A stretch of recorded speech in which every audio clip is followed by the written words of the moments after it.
नमस्कार बच्चों, मैं मनीषा भारती आज एक नए विषय पत्र लेखन के साथ उपस्थित हूँ। इस वीडियो के माध्यम से मैं आपको पत्रों का महत्व तथा पत्र लिखते समय किन बातों का ध्यान रखना चाहिए, साथ ही पत्र कितने प्रकार के होते हैं, पत्र आरंभ और समाप्त करने की औपचारिक विधि क्या है, साथ ही पत्र का प्रारूप क्या है, यह बताने वाली हूँ। तो आप इसे ध्यान से सुनेंगे। सबसे पहले पत्रों का महत्व बताऊंगी। बच्चों, अभिव्यक्ति के समस्त लिखित साधनों में पत्र आज सबसे प्रमुख, शक्तिशाली, प्रभावपूर्ण और मनोरम साधन है। पत्र लिखते समय हमें कुछ बातों का ध्यान रखना आवश्यक है। तो पत्र लेखन की कुछ महत्वपूर्ण विशेषता है कि पत्र सरलता होनी चाहिए। पत्र की भाषा सरल, सुबोध और ग्रहणशील होनी चाहिए। स्पष्टता का होना अत्यंत आवश्यक है। और दूसरा है संक्षिप्तता। कम से कम शब्दों में अभिप्राय स्पष्ट हो जाए, यानी कम से कम शब्दों में लिखना। पत्र दो प्रकार के होते हैं, औपचारिक पत्र और अनौपचारिक पत्र। दूसरा है अनौपचारिक पत्र। सबसे पहला है औपचारिक पत्र, जिसे इंग्लिश में फॉर्मल लेटर कहते हैं। यह पत्राचार उन लोगों के साथ किया जाता है जिनके साथ हमारा कोई निजी परिचय नहीं होता। यदि होता भी है तो उसमें लगाव और अपनेपन का भाव नहीं होता है। इसके अंतर्गत निम्न पत्र आते हैं। पहला है क आवेदन पत्र, ख व्यावसायिक पत्र, ग सरकारी पत्राचार, घ अव्यावसायिक संस्थाओं के साथ पत्राचार। और दूसरा है अनौपचारिक पत्र। अनौपचारिक पत्र, जिसे इंग्लिश में इनफॉर्मल लेटर कहते हैं। अनौपचारिक पत्र उनके साथ किया जाता है जिनसे हमारा व्यक्तिगत संबंध होता है। अपने परिवार के लोगों, मित्रों और निकट संबंधियों को लिखे जाते हैं। इसमें सुख दुख का ब्यौरा होता है, यानी सुख दुख की बातें भी लिखी होती है। मन की बात, दिल की बात इसमें लिखी जाती है। अनौपचारिक पत्र के अंतर्गत निम्न पत्र आते हैं: धन्यवाद पत्र, बधाई पत्र, शुभकामना पत्र और संवेदना पत्र। पत्र आरंभ और समाप्त करने की औपचारिक विधि जो है उसे मैं आपको तालिका के माध्यम से बताने जा रही हूँ। बच्चों, इसमें ध्यान रखेंगे कि पत्र का प्रकार क्या है, औपचारिक पत्र है या अनौपचारिक पत्र है। अगर औपचारिक है तो आप किसे लिख रहे हैं, उनके साथ आपका क्या संबंध है, और उसके आरंभ कैसे करेंगे और समापन कैसे करेंगे, ये संक्षिप्त में बताऊंगी आपको।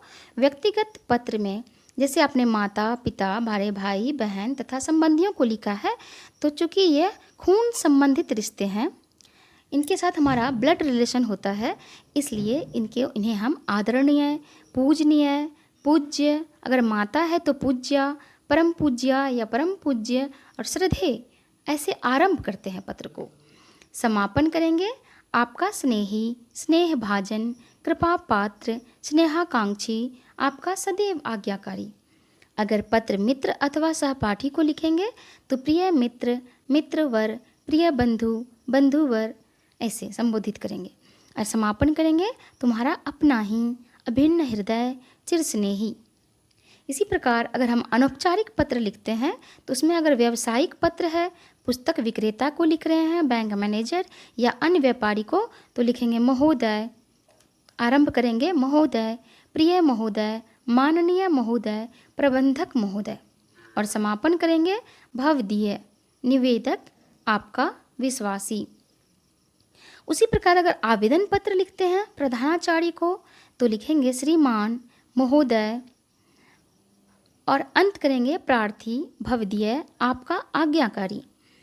और संबंध अधिकारी को लिखते हैं तो मान्यवर, माननीय, और अंत करेंगे, समापन करेंगे विनीत और कृपाकांक्षी से।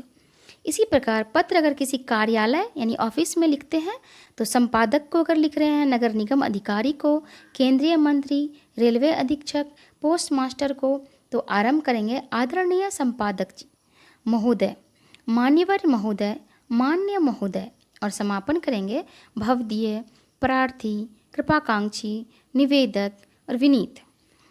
इस प्रकार से बच्चों आपने देखा इस तालिका के माध्यम से कि जिनके साथ हमारा जिस प्रकार का रिश्ता होगा, पत्र लिखने का तरीका अलग होगा और समापन का तरीका भी अलग होगा। एक प्रारूप देखते हैं, एक उदाहरण लेते हैं अनौपचारिक पत्र का। अनौपचारिक पत्र जहाँ से लिखा जाता है बच्चों, वहाँ का पता पहले देना होता है। जैसे अगर मैंने पत्र लिखा तो लिखूंगी 105 वसीकुंज अपार्टमेंट, सगुना मोड़, बेली रोड, पटना, और फिर दिनांक लिखेंगे 9 जून 2020। फिर एक पंक्ति छोड़ देंगे। यह छोड़ना इसलिए कि ताकि स्पष्ट हो, सुंदर लगे और एक दूसरे के साथ जैसे साफ सुथरे के लिए। और पिताजी को पत्र लिखते हैं तो पूजनीय पिताजी, चरण स्पर्श, कल शाम आपका पत्र मिला। आप सब लोग सकुशल हैं, यह जानकर बेहद प्रसन्नता हुई। यहाँ भी सब ठीक है, यह हुई कुशलता की बात। इसके आगे विषय वस्तु लिखेंगे कि आपने पत्र में मेरी पढ़ाई के बारे में पूछा है। तो पिताजी, मेरी परीक्षा 18 जून से होने वाली है, इसलिए मैं ज़ोर शोर से पढ़ाई में लगा हूँ। विद्यालय के सभी शिक्षक मुझे उत्साहित करते रहते हैं। किसी प्रकार की कोई दिक्कत नहीं है। समय का अभाव है, इसलिए परीक्षा के बाद पत्र लिखूंगा। घर में बड़ों को मेरा प्रणाम कहिएगा तथा छोटों को प्यार। और अंत में फिर से एक पंक्ति लगभग छोड़ेंगे और लिखेंगे आपका प्यारा पुत्र, जो भी आपका नाम है। ठीक। और अगले वीडियो में औपचारिक पत्र का भी एक प्रारूप देखेंगे। तो बच्चों, इस वीडियो के माध्यम से आपने संक्षिप्त में जाना पत्र लेखन की विधि को। मुझे यकीन है कि आप इसका अभ्यास भी करेंगे, क्योंकि पत्र लिखना एक कला है और यह निरंतर अभ्यास से निखरता है। इसमें निपुणता हासिल हो जाती है। तो इसके लिए 2-4 आप खुद भी लिखेंगे, जो मैं गृह कार्य में देने वाली हूँ। धन्यवाद।